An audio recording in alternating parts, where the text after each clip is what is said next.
Good afternoon, evening, or morning.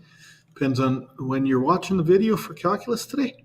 Uh, this is going to be our second day in the curve sketching, the polynomial curve sketching unit, not rational curve sketching, but polynomial curve sketching unit. And we're going to be looking at the second derivative test today. Okay, so the first derivative test we did yesterday, and if we remember what the first derivative test is the first derivative of a polynomial curve gives us the slope of the tangent line. So if you plug in the value of x into the derivative, that gives you the actual slope at that point. Okay, and we decided that if we had slope going from at 0 for the derivative, though whenever they're equal to 0, we have a flat spot, which we call a critical point.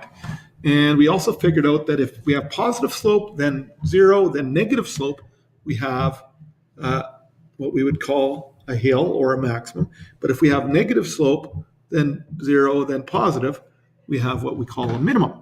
And that's the first derivative test. There is a second derivative test that gives us another point of interest. It gives us something called an inflection point. And that's what we're going to look at today. So let's set up our board here today. And we'll probably break this one into two. We'll see how that goes. But this is a very short unit compared to the derivatives unit, which we just finished. Maybe you're still writing your exam or haven't written the exam yet. Maybe you're preparing for it. I don't know. We'll see.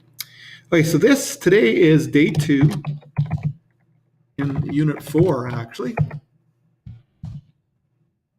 Okay. And what we're going to look at today is we're going to look at the second derivative test. Okay, and we're going to look at what it means.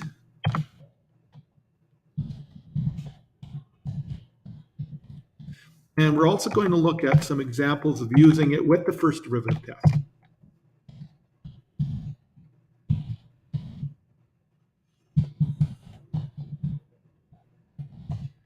Using both derivative tests to answer questions about the graph. See? So that's what we're going to do today. We're just going to do those two things. And we're going to start with, when you solve the second derivative, it tells us two things about, not just one thing, it tells us two things this time. Okay, so the second derivative test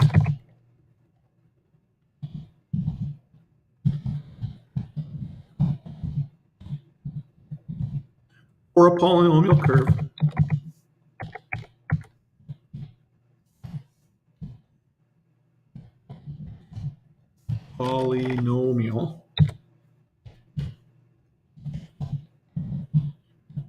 tells us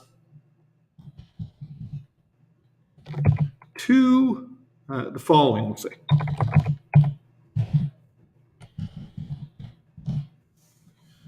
So the first thing it tells us, we'll say A, okay? If you equal the second derivative to 0, you get inflection points, okay?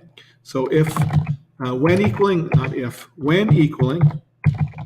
when the second derivative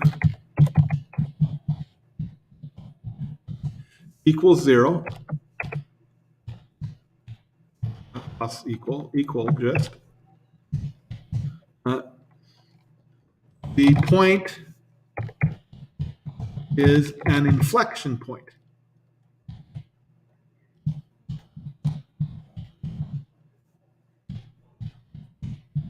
of the graph. Okay, what is an inflection point? Well, let's go through that. An inflection point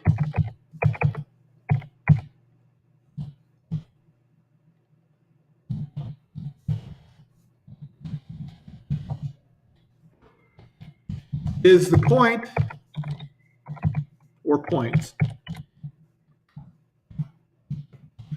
on the graph where the concavity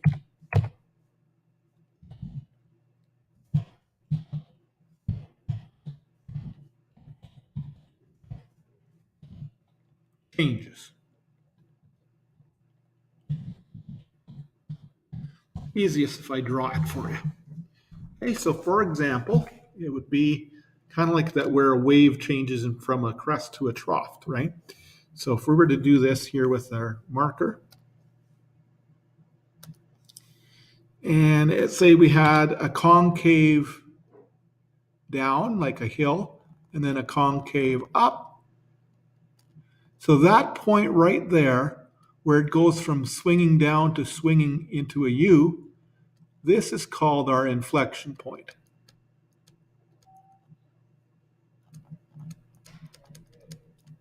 Very useful information if we're trying to draw the graph, right?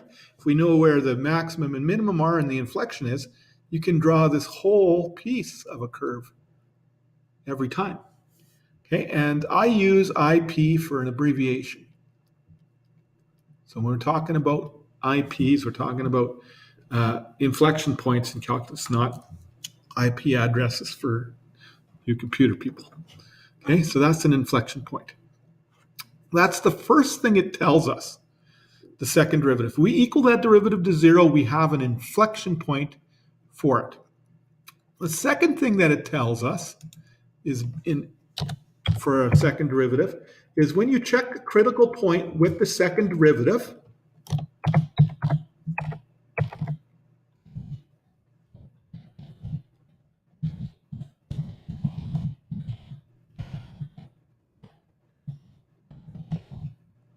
we'll say the point and just the x point,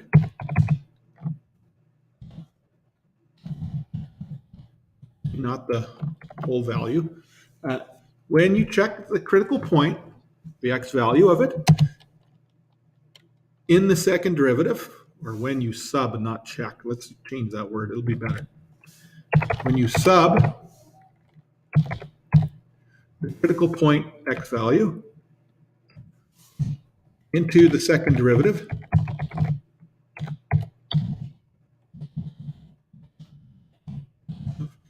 if your value, if the answer, we'll say,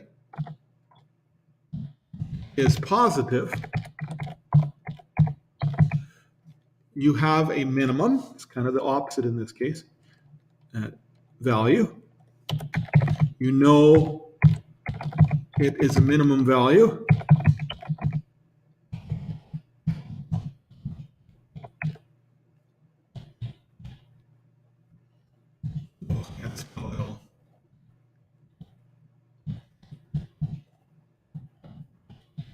And if it is a negative answer, you have a maximum value.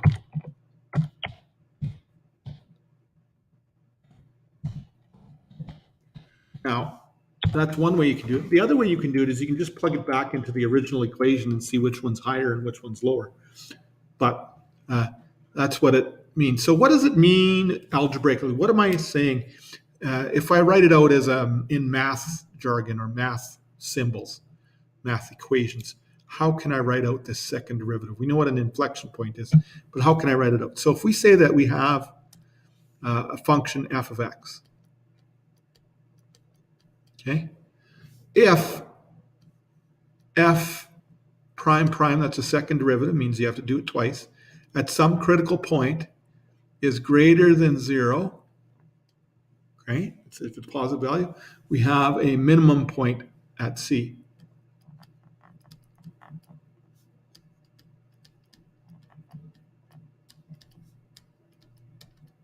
Right? At whatever that value of C is, which would be one of our critical numbers, right?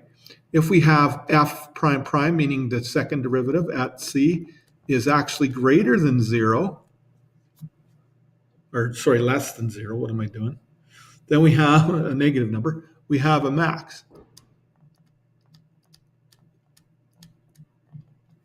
at point C. Okay, that's what it looks like mathematically. Okay, so let's do an example of using all of these derivative tests, even what we did yesterday and today what we're doing with the second derivative, finding, what the critical points are, finding the maximum and min values, the intervals of increase, the intervals of decrease, whether it's concave up, whether it's concave down, and all that kind of stuff. All these questions that we can answer by doing a simple example. So let's do a simple example, hopefully one that works out here nice and even. So let me look at see if I can find one here that'll work out nice and even.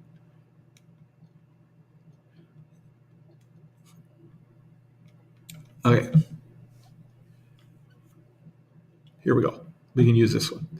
This one will work. Okay, so we'll do this on the second page here. Okay. Here's my example. Okay, so find the maximum and minimum points using the second derivative.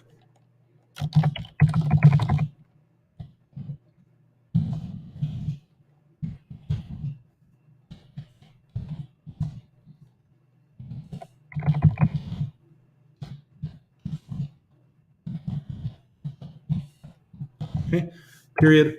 Also,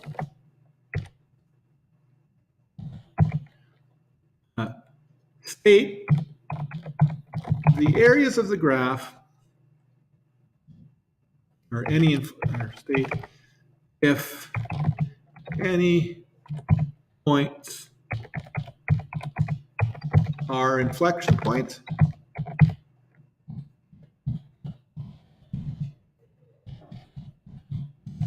and where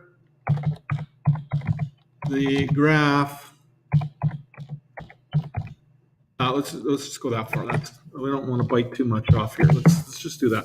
So my equation that I'm going to use is, let's say y equals, or f of x equals, we'll go f of x. We'll do the traditional function notation. Let's say it equals x cubed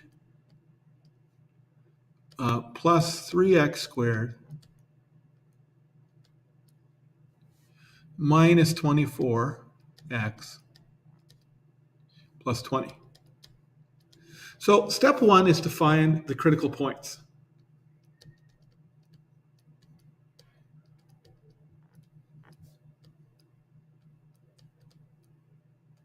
Okay, so let's say that CP is critical points.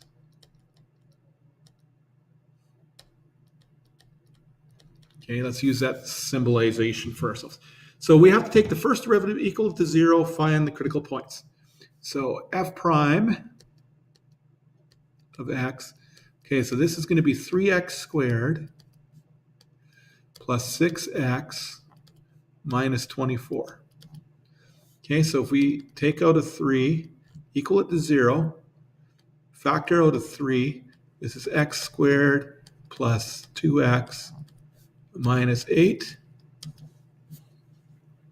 Okay, divide both sides by 3, so 0 divided by 3 is still 0. 3 divided by 3 is 1, so we can remove it.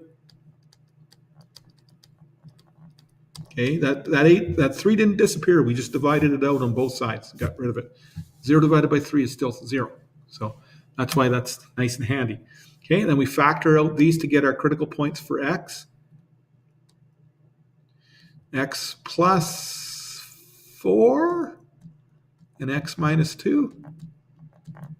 So we then have x minus 4, or x plus 4 equals 0, or x minus 2 equals 0. So x equals minus 4 and x equals 2. These are our critical numbers.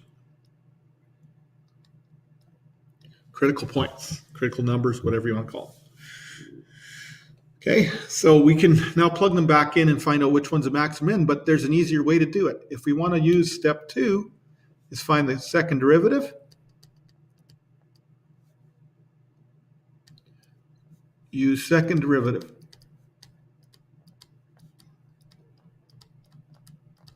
And then we can check our critical points to see if they're a max or min, or an inflection point. Okay, so let's do second derivative. Okay, so we got to take the first derivative here, f prime prime x. So we're going to take the derivative of the first derivative. That means second derivative. So this is 6x plus 6.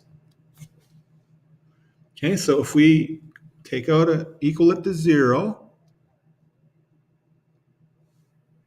Okay, right there. And solve this. Okay.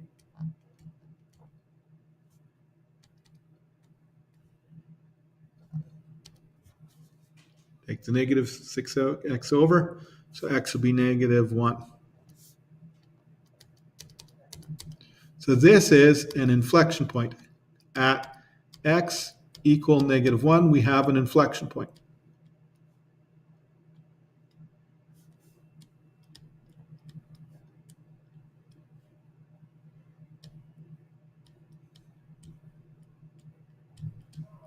Okay, now if we want to know what that is, we have to go all the way back and plug it in where it is, which I'll do in a minute here.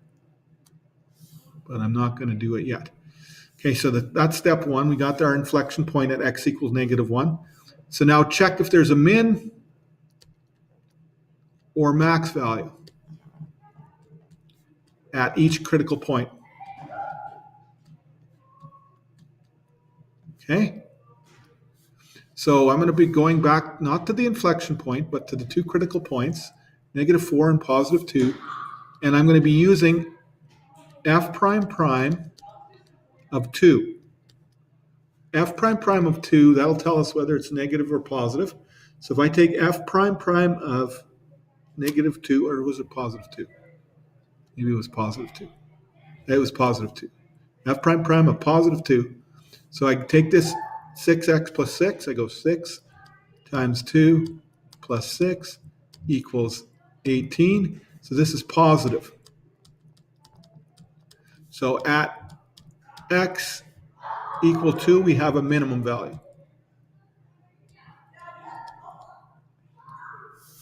Okay? So that was the second derivative test that we did there for on that critical number. The second critical number was x equals negative 4. So x prime prime of negative 4. So that would be 6 times negative 4 plus 6. This is negative 24 plus 6, so negative 18. That's negative. So at x equal negative 4, we have a max value. Okay, now we can even kind of sketch them out if we wanted. Now that we know kind of how this graph would go, okay, we could actually do a really good job of sketching this graph if we wanted. We know that we have a minimum value at x equals 2, and we have a maximum value at x equals negative 4. So there's a hill, and then there's an inflection point at x equals negative 1. So we know that it would look something like this.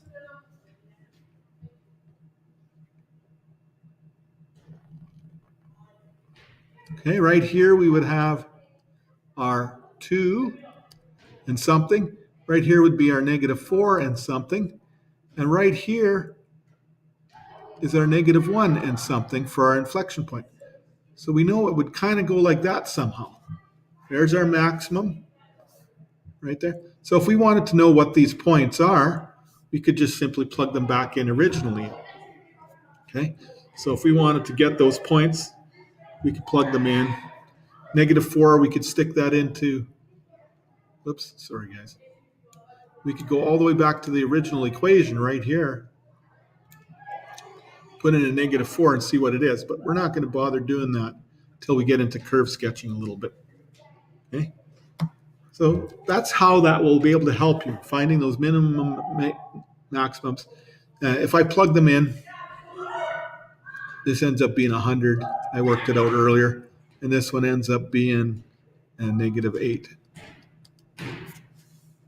Okay.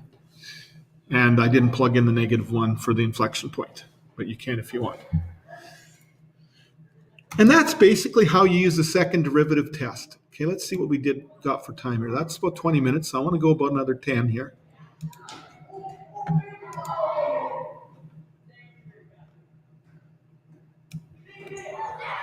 Okay, so if we were to find the levels of increasing and decreasing, or the levels of concavity, that's what we're going to look at next here, okay?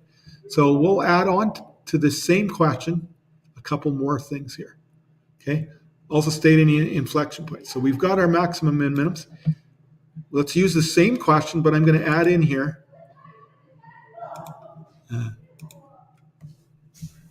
part C.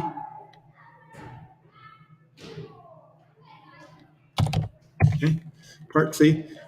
Find the level or the areas of decrease and increase. Okay, so the way we can do that is we can simply look at our graphs, or we can go back to what we did with the sign analysis. So there's two ways to do this. But if we look back at our graph that we made, okay, area of increase is from here to -4, then it kind of decreases to from -4 to 2, then it increases after that. We don't even have to use the idea of doing a sign analysis if we have this idea where we know the maximum and minimum are. So we're done. So we can just simply state, by looking at that little sketch there that we have, that it's increasing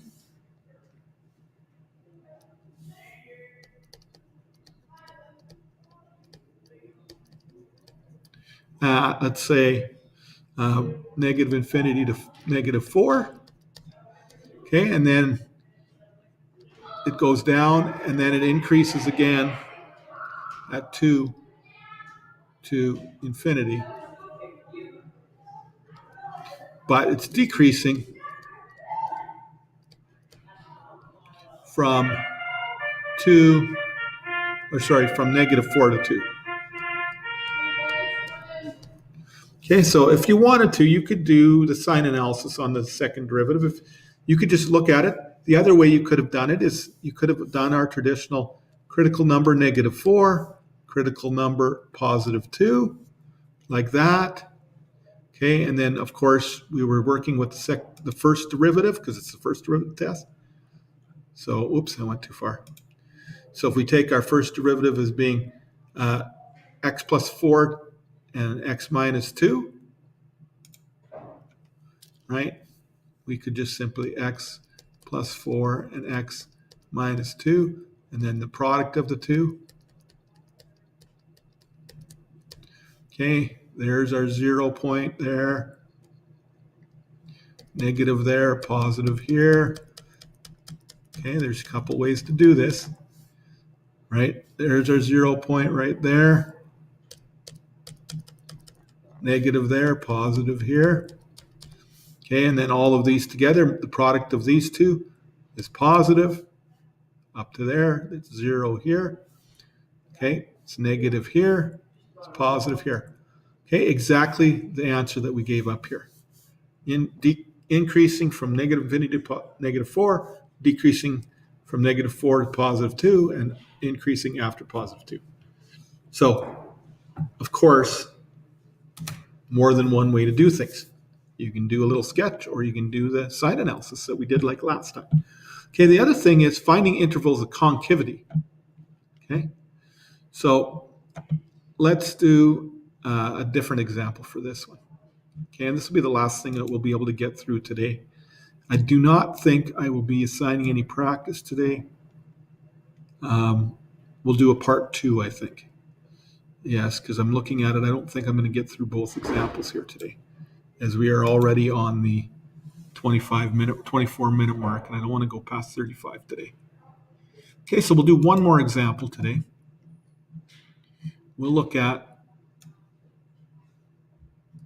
do a part 2, and then we'll have a work period for practicing on this stuff the next day. So we'll probably break this into 3 parts. Another work day, and then some practice. All right, so let's do our last thing for today, finding areas of concavity using the second derivative test. Finding intervals, we'll say, of concavity using the second derivative.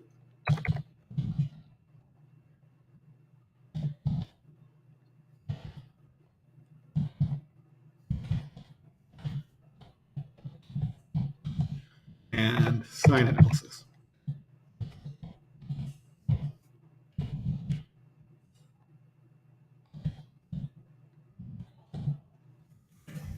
So let's do an example.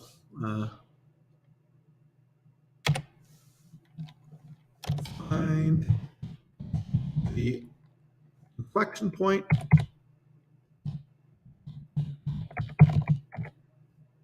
or points, depending on what kind of function we have, and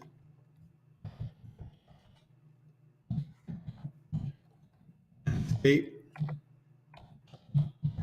the area or intervals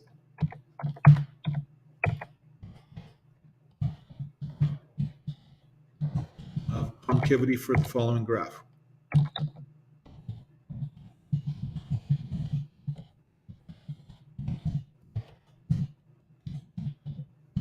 And then what we'll do tomorrow is we'll do like a couple of big questions where we do the whole thing. We find everything together and do a whole curve analysis, and then that'll lead us into doing some sketching, full sketches and things like that.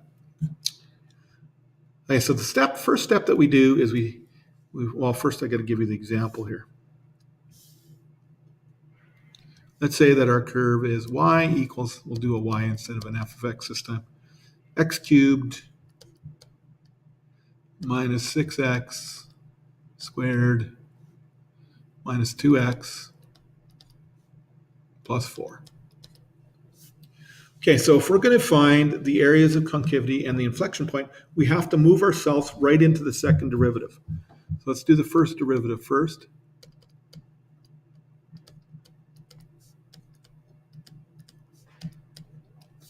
Okay, and then we have to work on the second derivative.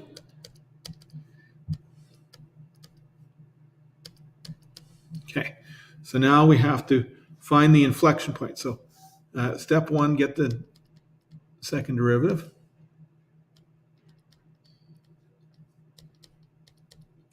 Step two equals to 0.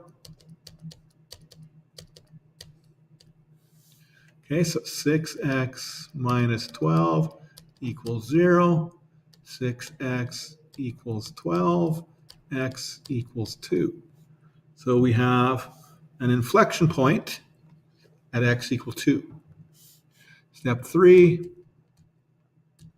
do a sign analysis.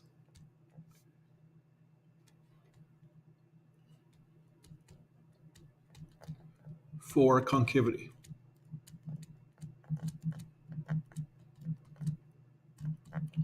Okay, so we have only one inflection point in our case. Okay, if we went into the second derivative and tried to figure out what the critical points were, we could, but we have only one inflection point. That's at 2. This is an inflection point. Okay, inflection points are where concavity changes. So, okay, we have to just double check to see whether it would be, this here, if we have to factor this. So this can be factored into 6 times x minus 2. Okay, so at x equals 2, we have that inflection point. So we have a factor of 6 and a factor of x minus 2. Well, 6 is always positive. Doesn't matter where it is on the number line, it's always positive. Okay, here it's negative below 2, it's positive above 2, and we have at 2 it's 0, which is an inflection point. So that means the concavity, this is concave down,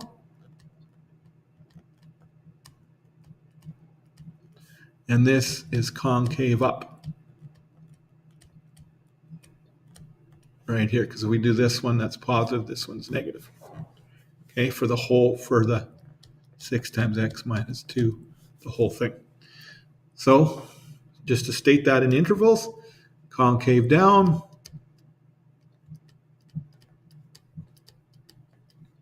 it's from negative infinity to 2. Concave up, it's from 2 to positive infinity. There's our intervals of concavity. Okay, so that's, I think, as far as I would like to do a nice big example, but we'll save it for tomorrow. In that we are sitting right now at 30, almost 31 minutes now. So that's probably as far as we want to go today. Okay, so let's just do a quick summary. Okay, the second derivative of that test means you take the second derivative. If you equal the second derivative to 0 and find the values of x, those values of x are what is called inflection points. Inflection points are points in the graph where the concavity of the graph changes either from positive to negative or from negative to positive.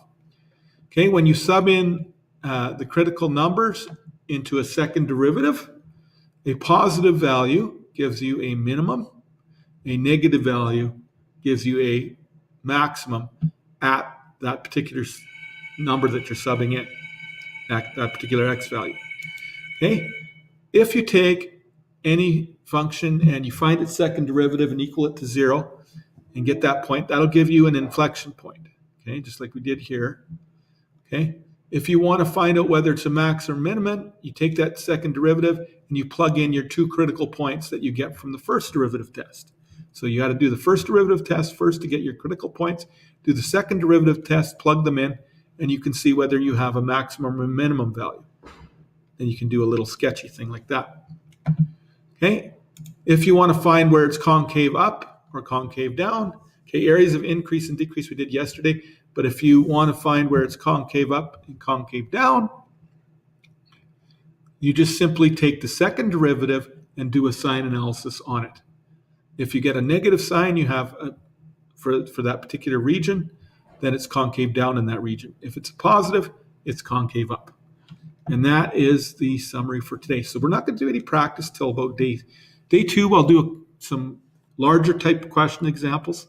And then in day 3, we'll do the practice for this area. So that'll come up in part 3. That'll come up in day 4 of our of this unit. Okay. So we're stopped there today.